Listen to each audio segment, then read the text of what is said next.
Welcome to everyone. Disruptive City Women is the name of the new book that has been published through Global Movement Day, and we're excited because it's a compilation of stories of women around the world who have seen darkness in their cities, in their nations, and they've disrupted it with the light of God's kingdom. And today it's great to be interviewing one of those women who are in the book, Valentine Gitoho. If I said that fast enough, I get it right, hey? And so great to have you today with us, Valentine. How are you? I'm very well, thank you. Thank God for today. Today, yes. And you're all the way in Nairobi in Kenya, which is a very long way away from Australia. And it's a beautiful day where you are while we're freezing to death. But before I get into asking you some questions about your life, I just want to read a bit of your bio to give people context of who you are and what you've been involved in and what you're passionate about disrupting. So Valentine has over 40 years experience in various positions as a financial and management professional in executive management and consulting in profits and non-profits in Africa and Asia. She has worked with Price Waterhouse, the World Bank and other organisations. She is also the founder and director of 3 companies with a passion for organisational discipleship. And you don't even look that old, Valentine, as well. You've done all of it in a short time. Valentine, we describe being disruptive as causing trouble and stopping something from continuing as usual. And I know one of your big passions is disrupting corruption, and we'll talk a bit more about that later. But first of all, tell us a little bit of your growing up. Where did you grow up and what was that like as a young girl in Africa? Yes, I grew up in Nairobi, here in Kenya, and spent most of my time in boarding school. From a 6-year-old girl, I was actually in boarding school all the way in university. And so I've had a very independent kind of character. My parents were so loving, but they thought that was the very best thing for me. And at that time, because we'd just come out of colonization, we just got into independence. So they thought that was the best thing for me. And great life. We were 6 children, 3 girls, 3 boys, a big gap in between us. My parents were both accountants, and I don't know whether that's why my dad said I should become an accountant.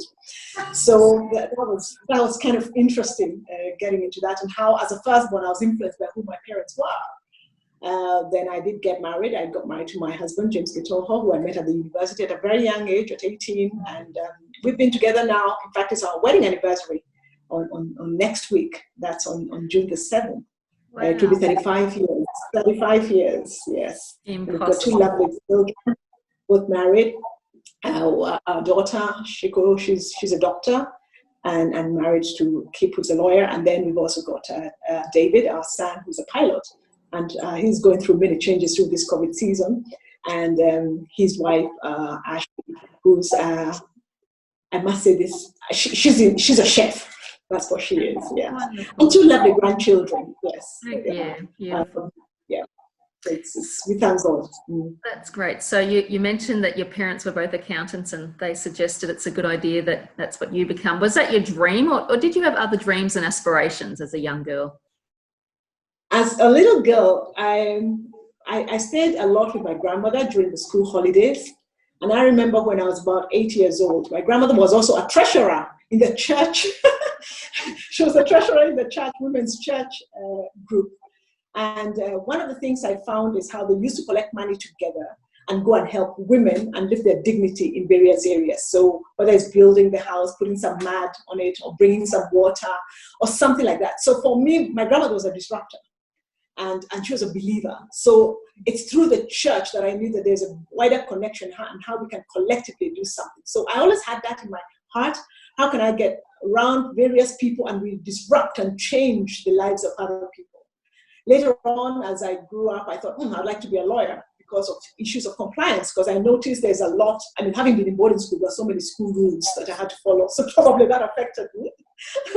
And if you don't follow school rules, these are the consequences. So the issue of becoming a lawyer was very, very important to me. But my father, having started off as an accountant, one of the key professions at that time, and there were no Africans who were then, while being a chartered accountant.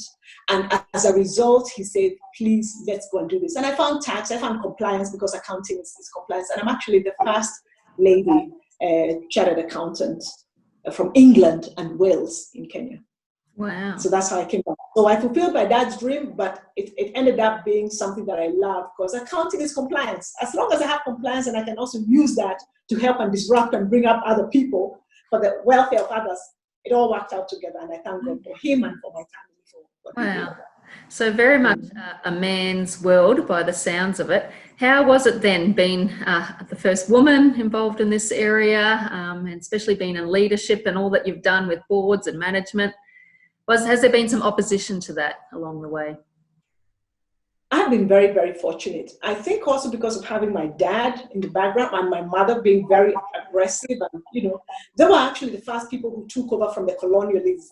They took over, the jobs that they took over were from the colonialists. So it was amazing. So for me, they were bold. You can be wherever you want, wherever you are, and then fortunately also getting into one of the top, it was a top organization then, Pricewaterhouse, as far as auditing is concerned, getting to the cream of the cream, who really don't care whether you're a woman or a man. They were really, really good.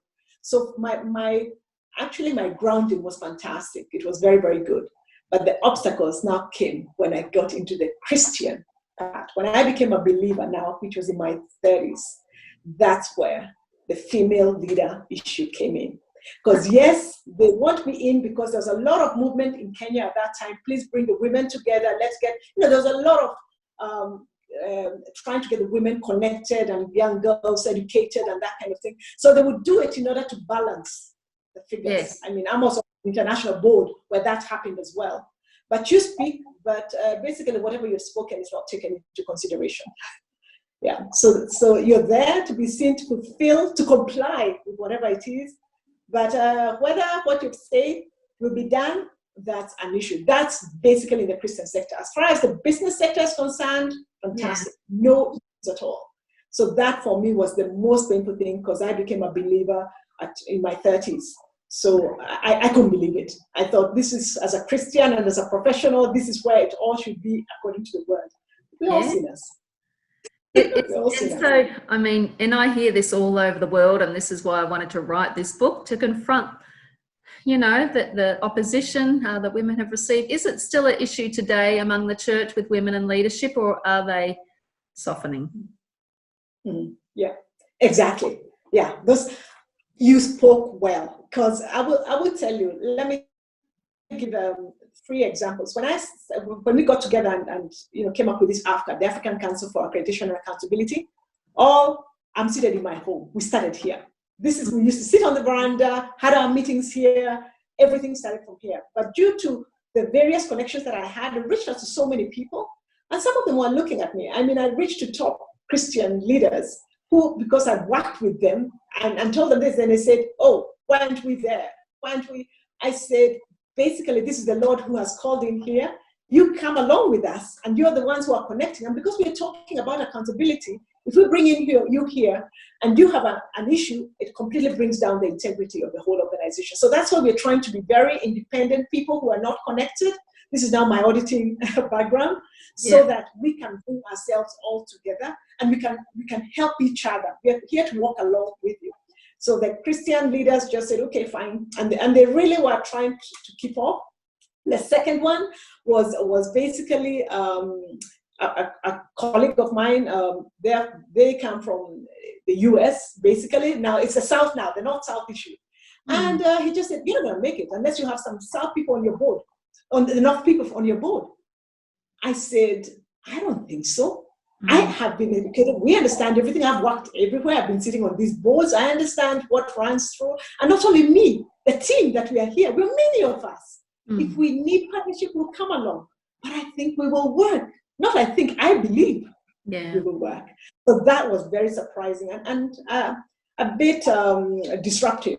And then there are others, because of wealth, there's the issue again of wealth, oh, but you need so-and-so, but so-and-so. Yeah, they're believers, but there's so-and-so. And it was like, no, the Lord uses the foolish things of the world to shame the wise. Absolutely.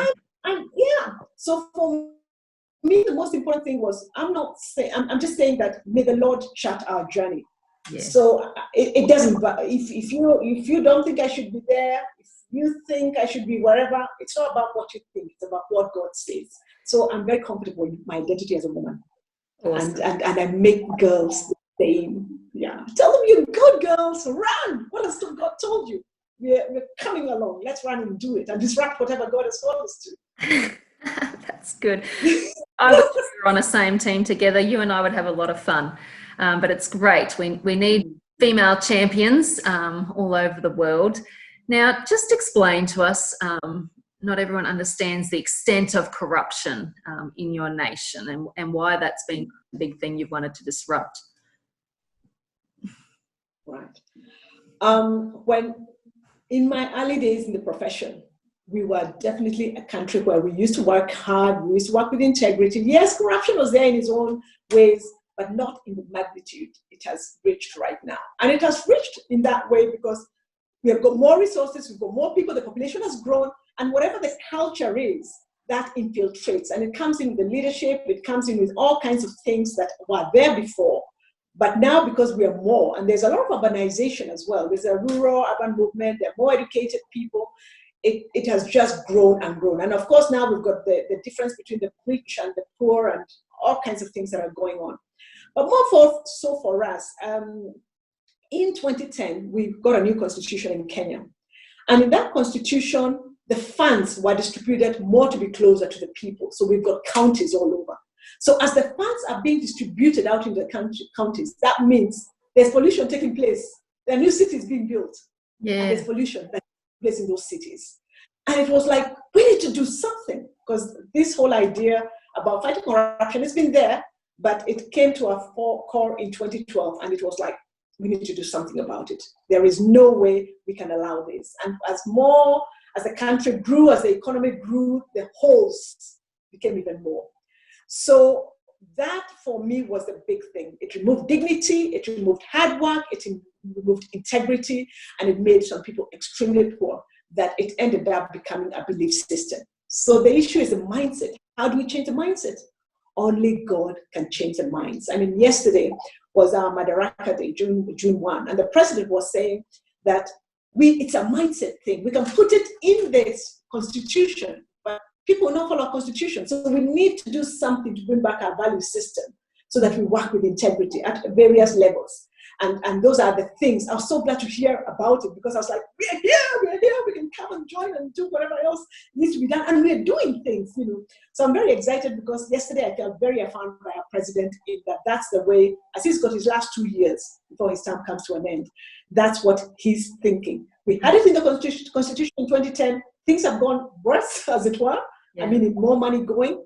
But fortunately, in the past 2 or 3 years, we've got more cases of the top, the political elite, and the economic and the big names being caught, but we still need justice done. We have not had any convictions yet, so that's what people are looking at. But in the meantime, there's this whole thing about just the younger ones. It starts from all the way, and it even starts from Christians. I mean, they say, I'm not going to get this business deal unless I give something. I mean, my husband, their firm is Triad Architects, and they said never will we ever take a bribe. They've worked in integrity. So I know it is possible. And there are many others who've done the same. Yeah. So it is possible. Yeah. When you talk about your passion around organisational discipleship, is this what you mean, changing the mind, discipling people into a mindset of integrity? Absolutely. That's exactly what I mean. In that at the center, at the core, and the people I'm talking about is believers. Because we have the mind of Christ. Yep. So I'm talking about Christians. Then as Christians, the Lord will do the rest. He says he'll heal our land when we turn away from our wickedness. That's what he says in 2 Chronicles 7:14. So if we become the Matthew 5:16s, the ones that are the light, we are shining out there. People can see that due to walking in integrity, we are growing. We are expanded. One of the things that's happening during this COVID season, it's so amazing, is many of the Christian organizations that I've spoken to, they're thriving. Yeah. They're not striving. The debts that were owed to them, I don't know, whenever or whatever, somebody is paying. Little jobs are coming on the way. When you are faithful, the ones that are faithful, they are thriving. So it is possible. So when I talk about organizations, discipleship, it's what we do at AFCA, the African Council for Accreditation and Accountability. Christ is at the center of it. So how, at the end of the day, are you running your organization? If Christ is at the center of it, the Bible is the one which is at the center of it, how is the leadership and governance of your organization? Have you got the right people as aligned to how the organization works for the right season?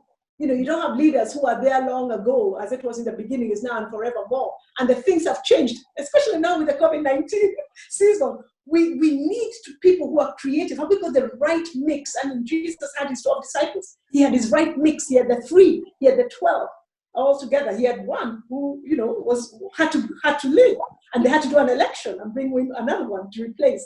So how is that leadership and governance? What are the people that you have in management, and how do they relate? Is that their calling?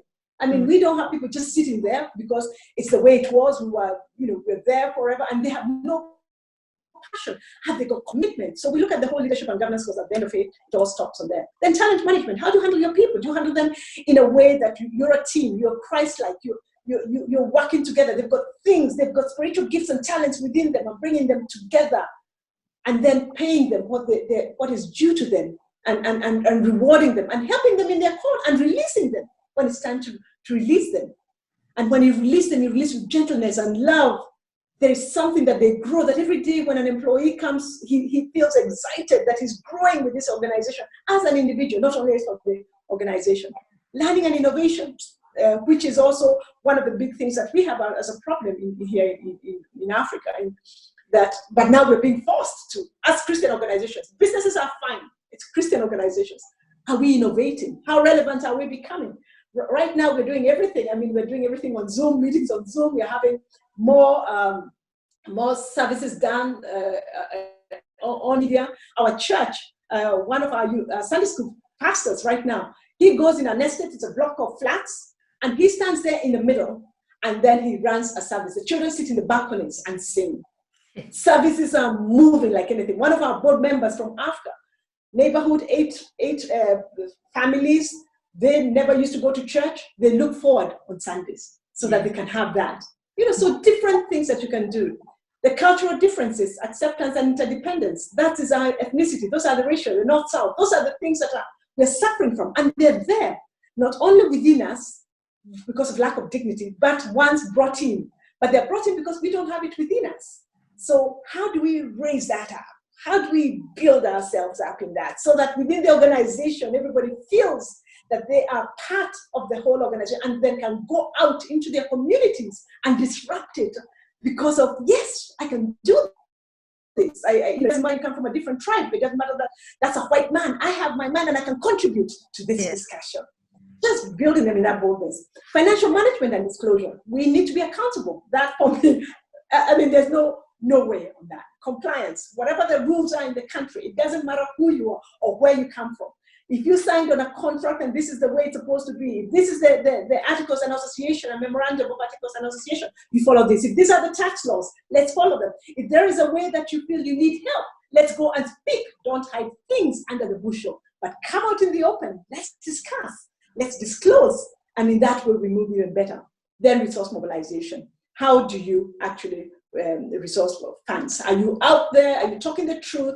Are you listening to what God is saying? Speak to so and so, or are you just wasting energy and so much money on resource mobilization? Yet the Lord has told you should have gone to that person. You're not listening to me. You're just running, just like any other organization. Organizational discipleship is about following Christ in the way you run your organization. That's my passion. It shows, and that's. I think through that you're glorifying God. And if the church look different, if Christians don't do it differently, then who are we following? So look, I want to encourage people. There's so much more we could talk about, but get the book, read more of Valentine's story and the stories of other women. It's inspiring just talking to you today. So thank you so much, Valentine, for your day, for your time. Thank you for what you're doing. Thank you that you're paving the way, a trailblazer, being a great woman leader of integrity in your nation. God bless you.